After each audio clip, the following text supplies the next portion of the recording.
Hello, everyone. Welcome into another episode of the Coast to Coast podcast here on InsideCarolina.com. I'm Joey Powell, and we are brought to you by Johnny T-Shirt and JohnnyT-Shirt.com. Okay, thanks for being here. Appreciate you guys making time for us. As always, I am joined by Sean Moran and Sherrell McMillan. Those are the two guys who have the insight that you are here to listen to, and they have the game knowledge and the ability to analyze, which is why they've been so crucial for Inside Carolina for so long. Guys, how are you, Sean? Doing well. Nice to appear after a victory, especially coming from last week. Yeah, those can still happen. Sherrill, how you feeling, man? Yeah, it's crazy to think it's the first win since Thanksgiving. That That's is, insane. yeah. I was thinking today, like this team should feel much better um, towards the Christmas holiday if they can, take care of business than they felt at Thanksgiving. And it's insane that it's been that long since they won. But here we sit, December the 11th, as we're recording this. I appreciate you guys making a part of it. Yeah, as Sean referenced, Tar Heels 75-59 over Georgia Tech at home yesterday. I do want to caveat this show with I don't think Georgia Tech is a very good team. I think the Tar Heels should be beating the teams that are in front of them, but I want folks that listen to know that we're not overinflating a win against Georgia Tech right now by any means. But you got to get them how you can get them. And the Tar Heels desperately needed a win. They got it yesterday. Cheryl, the first thing I want to come to you with is we saw Armando Bacot yesterday. He's still playing with the AC joint issue, but he looked normal. But more importantly, the offense looked normal running through him. He posted 21 and 13 and got his 21 points on 16 field goals, which again, if the offense is running through him, I feel like that is right. How do you feel like, Hubert Davis finally got the team to realize you got a preseason All-American in the post, let's feed him? Well, if you look at his post-game comments, he basically said they made some major schematic changes to the offense over break. And one of the criticisms, I think, was that why isn't UNC adapting? Why isn't UNC changing? And his response was, well, they only had the chance to practice 2 or 3 times over the last, 2.5 weeks. So I think you did see him implement some new things. I don't necessarily have the basketball acumen to break those down specifically. Little wink to everybody out there. But if you read his comments, he did talk about basically they were more intentional on having Baycott run rim to rim, especially in those transition opportunities. And that way he was able to post a lot sooner and a lot deeper than he had been most of the season. And there were still some times where they missed him. I mean, if you listen to the radio broadcast with the TV overlay, there were a couple of times where Eric Montross, who does color analysis for UNC, was just like, he's open to get him the ball, and it wasn't quite as quick as UNC hoped, but just the fact that it was working inside out, which is what Hubert Davis again said after the game, was that was the goal. They wanted to get back to that. They had to work that way because of the advantages they have with Nance and Baycott. So I think everybody's been looking for UNC's counter because the Horns action hasn't been working like it was this year. Hubert Davis said people were playing him differently, so he countered and went to more of a. It looked more traditional, more Roy Williams-ish with the Mm-hmm. rim running, and how they played in transition. And we'll see if that is something that they kind of hold on to moving forward. Sean, one of the things I think is vital when North Carolina decides to feed the post are guys being able to put the ball where Armando Bacot can work with it. This means not throwing it at his feet, not throwing it at his knees, not throwing it over his head. I saw some good entry passes yesterday against Georgia Tech, but I also saw some lazy passes. And I don't want to turn this into a bagging on Caleb Love, but I saw Caleb Love trying to facilitate to Bacot but not making the easy pass and making lazy passes. It wasn't just him. What can this team do to make sure that they're getting the ball to Armando where he wants it? I think one of the things is getting Pete Nance involved on the perimeter. I think that was one of the things that jump started the run in the first half was when he caught it on the left wing, entered it into Armando, and Armando scored to go up four, I believe, and that was kind of really at the beginning of that run that gave UNC a big lead going into the half. And at that point in time, it felt like a lot of the other games where UNC looked to be the better team, but when you look on the scoreboard, there wasn't any difference. But to your question around Caleb Love and some of the others, I thought it was positive that Caleb was looking. Whether those were a little little slow or a little lackadaisical is another question, but I did like that he was looking. He did have the early assists to Armando in the pick and roll, Hmm. but both Caleb and RJ had 8 turnovers combined, so that's definitely one of the things that needs continued improvement on. But I think the focus on letting the bigs run the court, as well as looking at the bigs in the post, will eventually open things up, and it'll help everybody else, whether that's just continuous ball movement, better 3-point looks, or even cuts to the basket. But one of the first things we talked about last podcast was there is no identity from this team offensively or defensively. Under Roy Williams, every team knew Carolina's going to hit the offensive boards. We got to box out, and we've got to get back on defense. And more often than not, that made them kind of forget about their game plan a little bit. And I think with UNC looking to push, looking to run, looking to be looking for more opportunities, that can start to create the identity that I think everybody's been looking for. And Yeah, Joey, and let me jump in. sure. I was just going to jump in. It goes back to a question you asked over the weekend on Inside Carolina Live on Saturday. You were just like, what happens when Josh Pastner decides to switch into, from a 1-3-1 to a 2-3 to a 3-2 to a box and one and all these Mhm. other different kind of defenses. Well, it's hard to set your defense if Carolina's playing in transition the whole time. So I think this was a great opponent for Hubert Davis to employ that strategy, because we know that they did eventually switch to a 1-3-1 for a couple of possessions, but they couldn't do it as much as they wanted because UNC was out in transition so much. Yeah, Sean, the run you were mentioning was close of the first half. UNC finished on a 16-2 run. Um, Something I'm curious about: why is UNC's passing better against some teams and trash against others? And Sean, I'll stay here. Is it the way other teams are defending the perimeter, and North Carolina is just more comfortable without teams being physical against them? I think this game in particular, one was the emphasis on making quick decisions. You saw that early on, and you have seen that in other games where it was obviously talked about, the practices going in as well as pregame. So you did see that. They worked on it a lot this week, I'm sure, in terms of that ball movement and making crisper passes. Once again, running the floor a little bit harder. I know that didn't always result in a basket or even look aheads, but a lot of the players were running the floor harder. But to your point, I think in general, we touched on this last week, they do struggle with those physical teams that are going to bump you 2 to 3 feet outside of the 3-point line. They're going to hard hedge on the screens and really just try to beat you up, which did lead to early foul trouble for both Indiana and Iowa State. But at the same time, UNC was letting them dictate and pushing their offense a little farther out.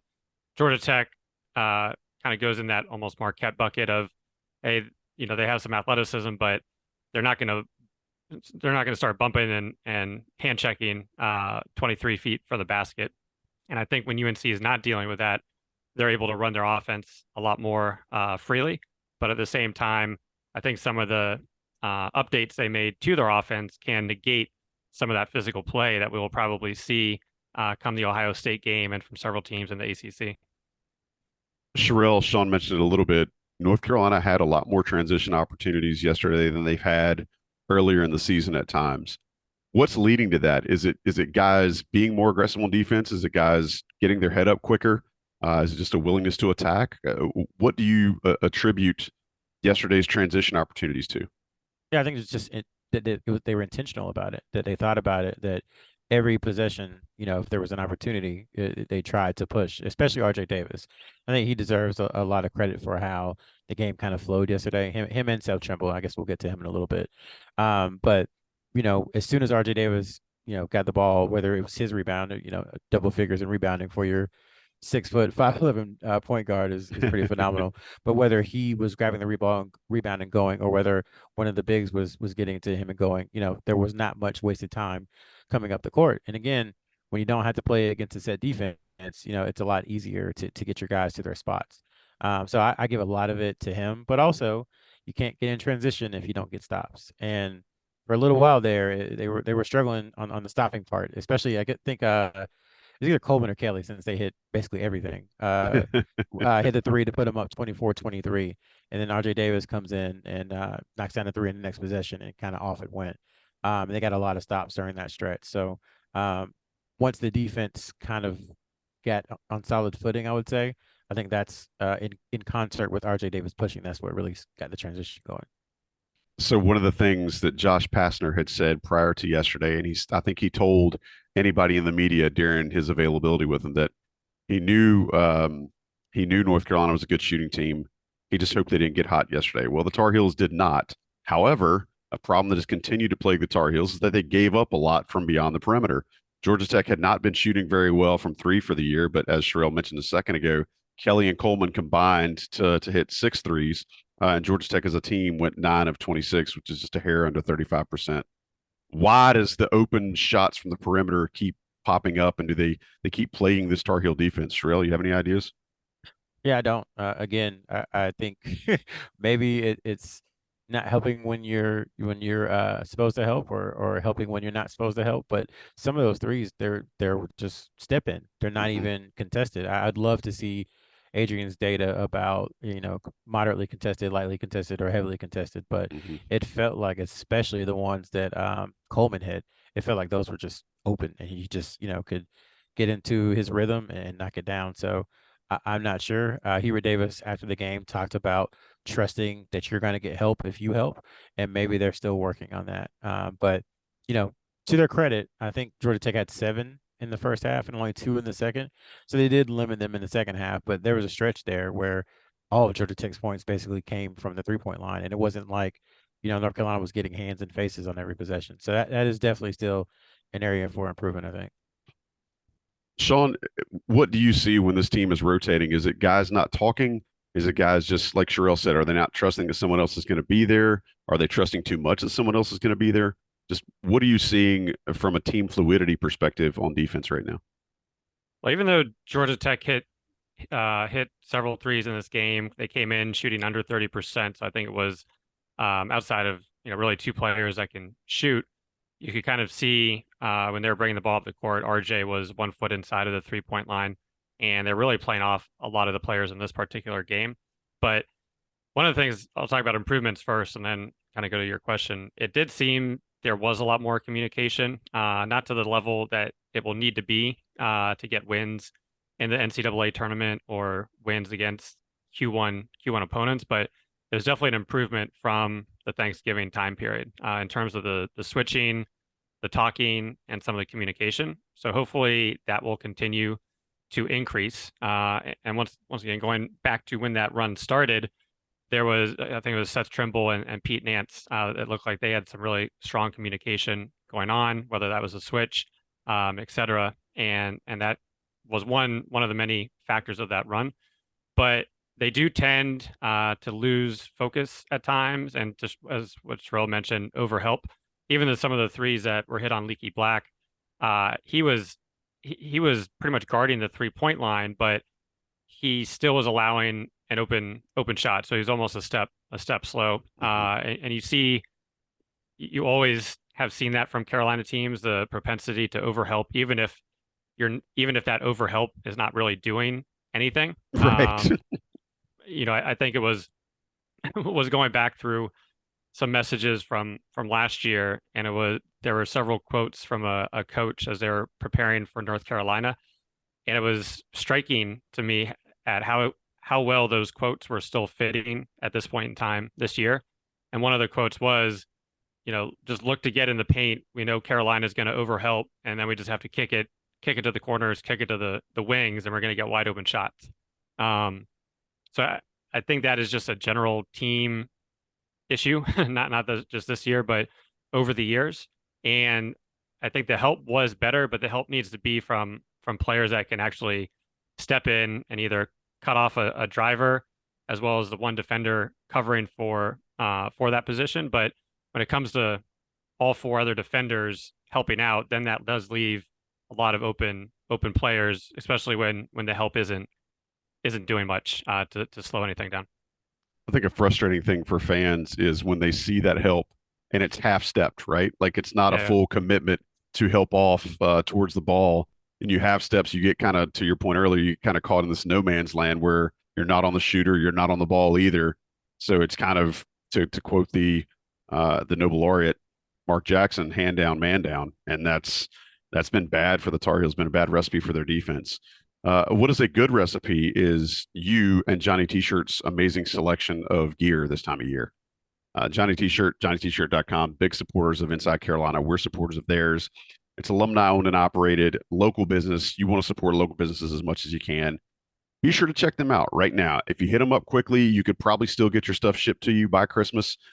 Don't guarantee that. I don't know that for sure, but I know they're really always on the ball with their shipping speed. So go to JohnnyT-Shirt.com. Premium subscribers to Inside Carolina know that you get an extra 10% off the top if you use the code that's on the premium message board. So use that. Or if you're in town for a game sometime soon, stop into the store there on East Franklin Street. Great selection, friendly staff. They'll take care of anything you need. We're just big fans of theirs, and we hope that you will be as well. We appreciate them supporting Inside Carolina. Take a quick break. The national guys drop some commercials right in this space here. And we'll be right back to complete this episode of the Coast to Coast podcast here on InsideCarolina.com. All right, we're back. Sherrell McMillan, Sean Moran. I'm Joey Powell. Coast to Coast podcast coming at you. Appreciate you being with us as always. Guys, we talked about that end of first half run the Tar Heels went on. I believe it was 11-0 and then 16-2 overall. But they did that with Caleb Love out of the game. And I want to share a stat from our guy, Adrian Atkinson. He's at Freeport Kid on Twitter. He's a great follow, especially if you're a stat junkie. I'm not because I'm awful at math. But Adrian is so good at pointing these things out and kind of breaking them down as to what they mean over the context of a team's performance. He tweeted earlier today, Carolina is outscoring opponents by 4 points per 100 with Caleb Love on the court, but 26 points per 100 with him on the bench. The Tar Heels have been 10 points per 100 better offensively with him, but 32 points per 100 worse on the defensive end. Sherrell, I've seen times this year where Caleb Love looked as if he could be engaged when he wants to be on defense. What do you make out of that stat? Yeah, that one's tough.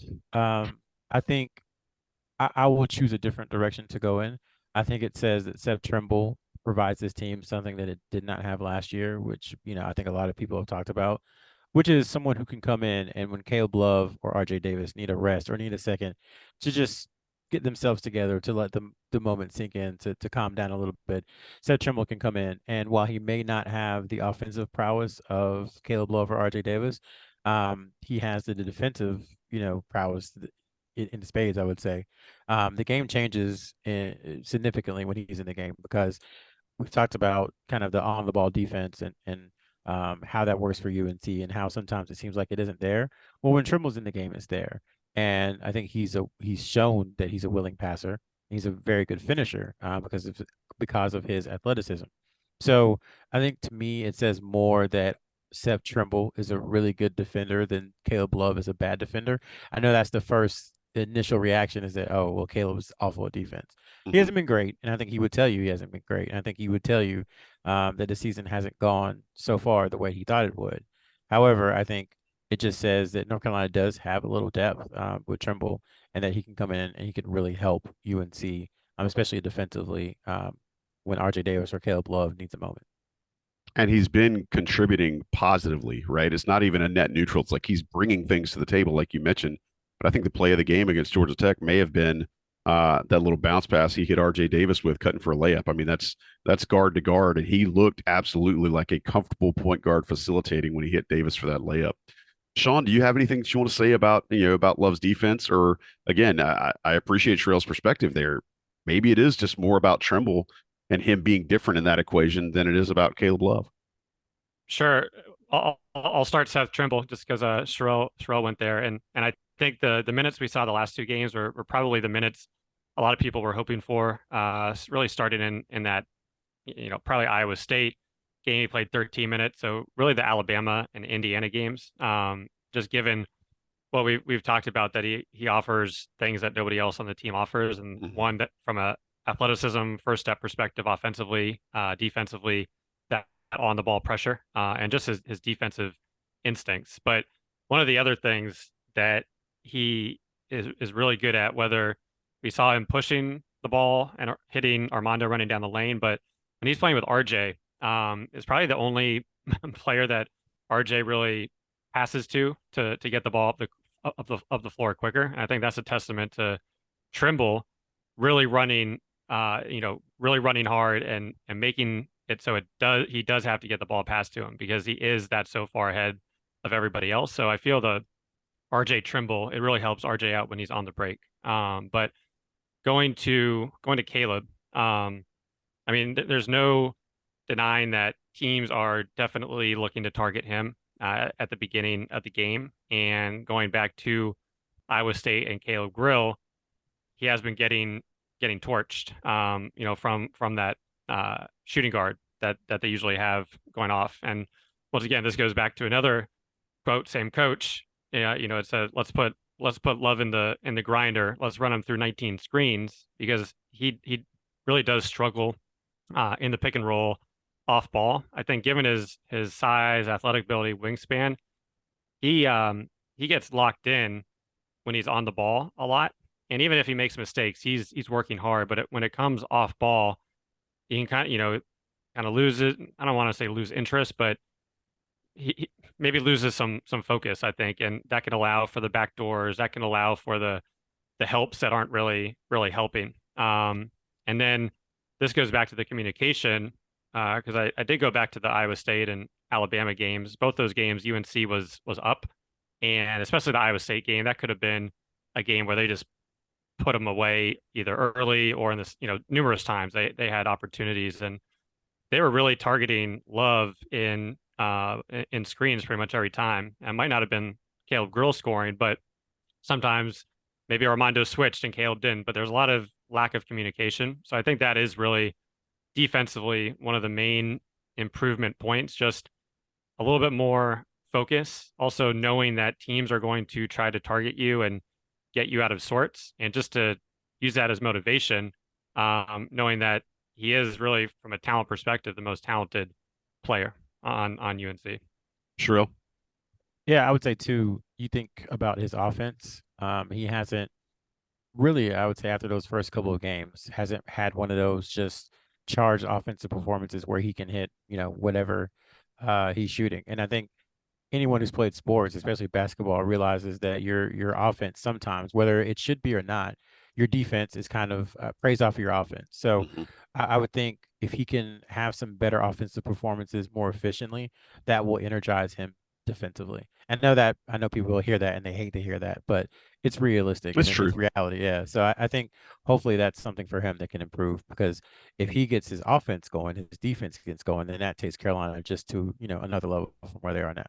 I mean, I would just to jump in real quick, I would love to see him getting 5 to 6 defensive rebounds a game. RJ getting 10 rebounds was just showing his focus and his effort. Even those offensive rebounds, he was in the middle of the lane going up against 3 to 4 guys that were 6'7", 6'7" or taller, and coming down with a rebound. And you have Caleb when a shot goes up, he'll turn to look for the shooter, but he's not very active unless the ball bounces in his direction. And I think, once again, there's no reason he shouldn't be one of the best defensive rebounders on the team outside of Armando and Leahy Black, and that can also get him the ball in transition and push the ball.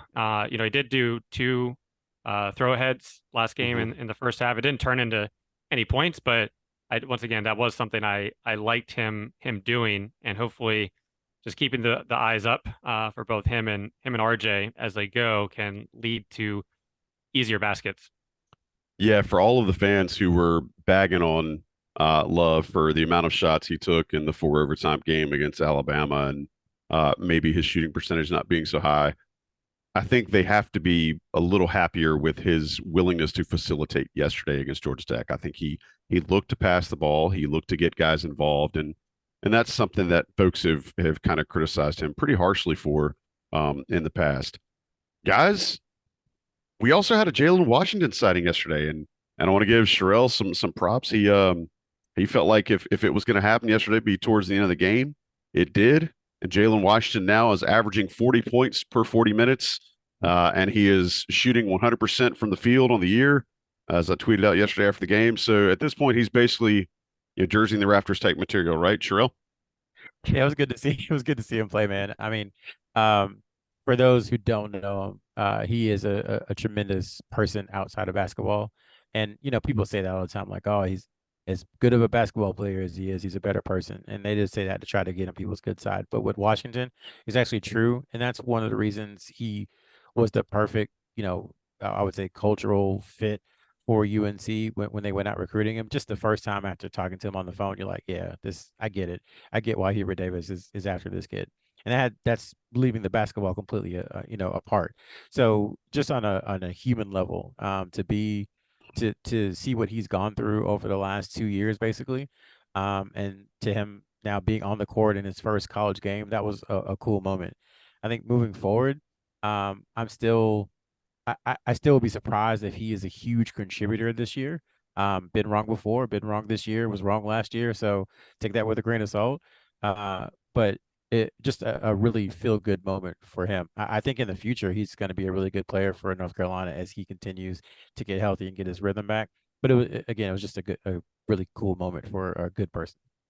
And it was really clear that the team appreciated that because they were trying to get him involved. They wanted to get him a bucket. They wanted to get him in the stat sheet. Then after the game, they all really celebrated with him and doused him afterwards. Sean, I think that kind of leads a little bit to something we hadn't seen prior in the last few games is that this team looked yesterday like they were having a little bit of fun.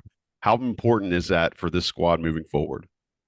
It's gonna be what gets them to that level that everybody's hoping for. I think there's a lot of talented individuals, but it needs them all playing at a high level, needs them all playing together.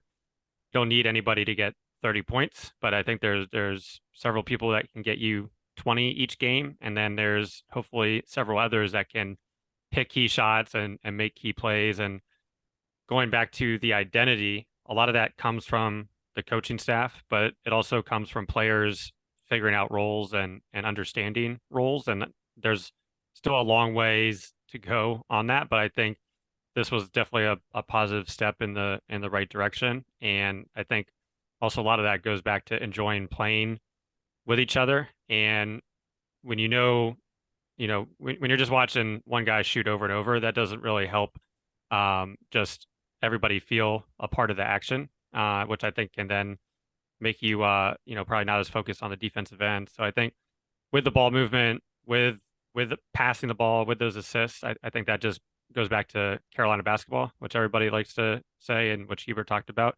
So I think that type of camaraderie will help out hopefully once 2023 rolls around.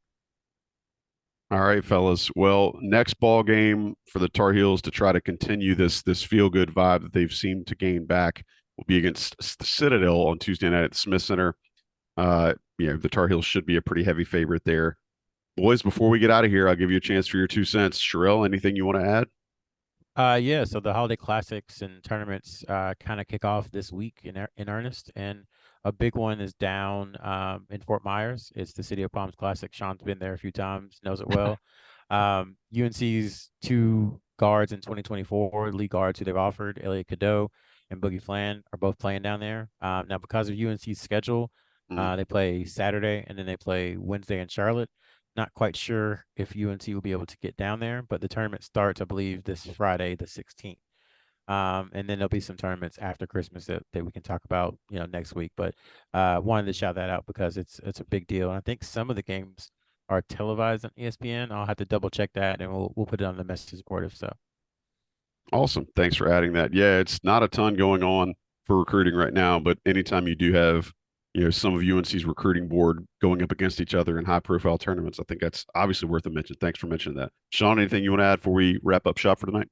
Well, the City of Palms is an awesome tournament. So if you live in that Central Florida area, I would definitely recommend going in. I made it, I want to say 10 or 11 years in a row, and it's just a great place to see a lot of good high school basketball.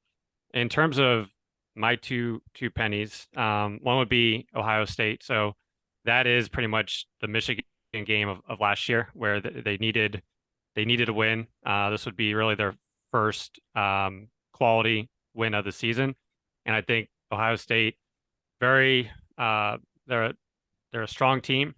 Despite what I said a few weeks ago, they are they are pretty they're a top 20 team.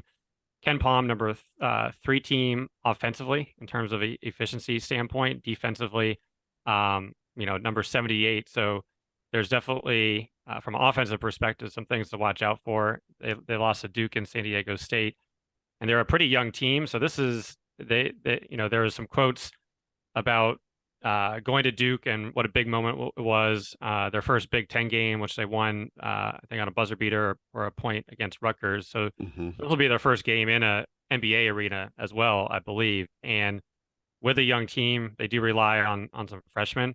I think this is kind of like that Iowa State, where hopefully UNC can establish themselves early and just kind of put their foot down versus playing to the level of the competition. And also with Ohio State, their big guy, why am I why am I blanking on?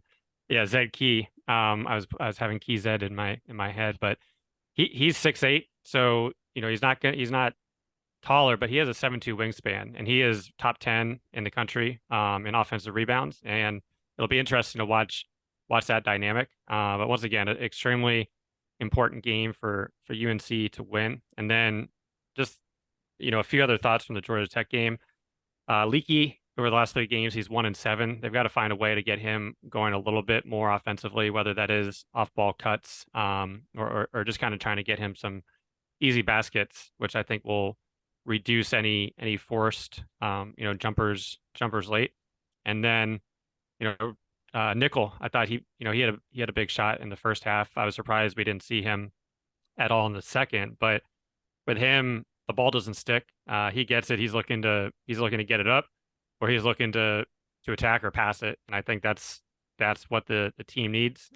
Defensively, I thought he worked hard. We know that's not his strength, but once again, I think if those bench guys are getting in and producing, Puff with offensive rebound and put back. So I think those are the plays that they'll need to have, especially against Ohio State, which will be really hopefully their biggest win of the year. Yeah, Nickel, very decisive. And Zed Key, you mentioned him from Ohio State. I mean, the kid plays volleyball out there. He is absolutely, like you said, an offensive glass machine, and it'll be a heck of a matchup between he and Baycott and Nance, just to see if the Tar Heels can get back to their old school ways of kind of working the glass really well. That game, I mentioned the Citadel game Tuesday night.